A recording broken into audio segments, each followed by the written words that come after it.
June 9న ఎవరికి అదృష్టం వరించబోతుంది? మరి ముఖ్యంగా జూన్ 4న. ఎందుకంటే జూన్ 9న విశాఖలో అన్నయ్య పట్టాభిషేకానికి మీరు సిద్ధమా అంటూ వాళ్ళు పెట్టిన ఈ దీన్ని చూసి నాకు ఒక చిన్న గణాంకాలతో, న్యూమరాలజీకి సంబంధించిన గణాంకాలతో కూడిన ఒక లిస్టు తయారు చేయబుద్దేసింది. దీన్ని బట్టి నేను చూస్తే బాగా చెప్తానండి. జగన్ 21/12/1972లో పుట్టాడు. 21 కలిపితే 3, దీనికి గురువు అధిపతి. మొత్తం కలిపితే 7, దీనికి కేతు అధిపతి. ఇకపోతే రిజల్ట్ డే 04/06/2024. ఇక్కడ 2 అంకెలు ఉన్నాయి. మళ్ళీ 104 అనేది రాహుకి సంబంధించింది. ఇంకోటి మొత్తం కలిపితే 9 వస్తే అది కుజుడికి సంబంధించిన నెంబర్. మళ్ళీ ఈ 9, 4 కలిపితే కూడా 13 వస్తుంది. 13 కూడా 4. అంటే రాహు ప్రధానంగా ఇది నడుస్తోంది. ఏది జగన్మోహన్ రెడ్డిది కానీ చంద్రబాబుది కానీ లింకప్ చేస్తే మనకి కలవాల్సిన నెంబర్ ఎంత? 4. అంటే రాహు న్యూమరాలజీ ప్రకారం 4కి రాహు అధిపతి. వీళ్ళల్లో ఎవరికి ఎక్కువ రాహు కలుస్తాడు చూద్దాం. ఇకపోతే చంద్రబాబు అనేవాడు 24/1950లో పుట్టాడు. 20 అంటే టోటల్ కలిపితే 2 వస్తుంది. 2 వచ్చి చంద్రుడి నెంబర్. అక్కడేమో నెంబరు రాహు అనేవాడు చంద్రుడిని మింగేసే బాపతు. ఆ తర్వాత టోటల్ కలిపితే 3 వస్తుంది. ఈ 3 అనేది కొద్దిగా బెటర్. ఈ 2 కలిపితే మళ్ళీ 5 బిజినెస్ నెంబరు. చంద్రబాబు ఎప్పుడు అందుకే టోటల్ కలిపితే 2, 3, 5 కలిపితే బిజినెస్ అవుతాడు. ఆయన ఎప్పుడు కమర్షియల్ యాంగిల్ ఉంటుంది చంద్రబాబు.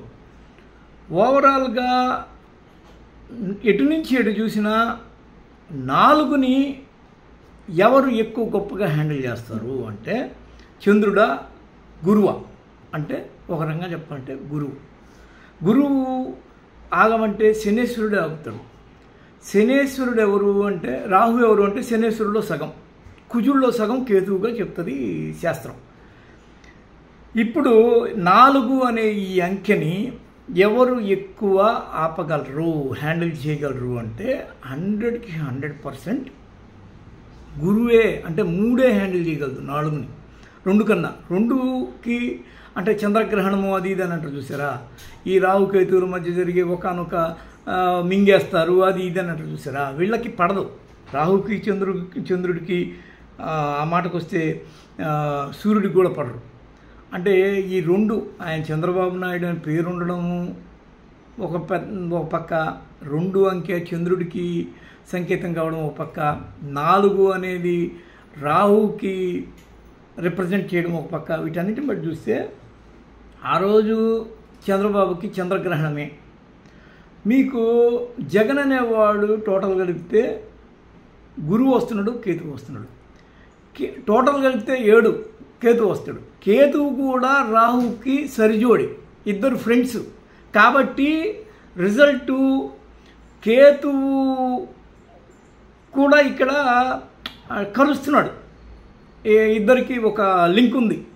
అంటే మనకేమర్థం అవుతుందంటే గురువు అనేవాడు ఏకంగా శనేశ్వరుడిని కంట్రోల్ చేస్తున్నప్పుడు రాహుని చాలా ఈజీగా కంట్రోల్ చేస్తాడు. ఇదొక లెక్క. ఇకపోతే ఇది చంద్రబాబు కన్నా జూన్ 4 అనేది జగన్మోహన్ రెడ్డికే, ఆయన డేట్ ఆఫ్ బర్త్కి ఎక్కువ లింకుగా కనిపిస్తుంది మనకి. చంద్రబాబు అనేవాడు డెఫినెట్గా ఇక్కడ దెబ్బ తగలపోతుంది అనేది న్యూమరాలజీ చెప్తుంది. ఇక్కడ నేను చెప్పట్లా, ఇవన్నీ ఈ వాగుడంతా నాది కాదు. న్యూమరాలజీ, దానిలో ఉన్న అంకెలు, ఆ సంఖ్యాశాస్త్రం నా లోపలికి ఎక్కి నేను చెప్తున్న మాట ఇది. ఇకపోతే 9వ తేదీ ఇది మొత్తం కలిపితే 9/6/2024 ఎవరు సింహాసనం ఎక్కుతారా అంటే 9 కుజుడు, మొత్తం కలిపితే 5 గురువు. ఇక్కడ 9కి అంటే కుజుడికి రాహుకి కూడా సంబంధాలు ఉన్నాయి. మళ్ళీ గురువుకు కూడా సంబంధాలు ఉంటాయి. గురువు అనేవాడు మొత్తానికి ఈ గ్రహమండలికి మంత్రి లాంటి వాడు. గురువు అంటే రవి రాజు అయితే గురువు మంత్రి. రాజు కూడా మాట విని గ్రహాలు గురువుకి ఉంటాయి. 21వ తేదీ పుట్టిన జగన్మోహన్ రెడ్డి టోటల్ కలిపితే 3 కాబట్టి 3కి అధిపతి గురువు కాబట్టి గురువు ఆధీనంలోనే కుజుడు అనేవాడు 9 కుజుడు సంఖ్య కాబట్టి కుజుడు అనేవాడు సేనాని కాబట్టి మంత్రి చెప్పినట్టు సేనాని వింటాడు అనేది ఒక సబ్జెక్ట్. అయితే ఇక్కడ చిన్న వ్యతిరేకత ఉంది.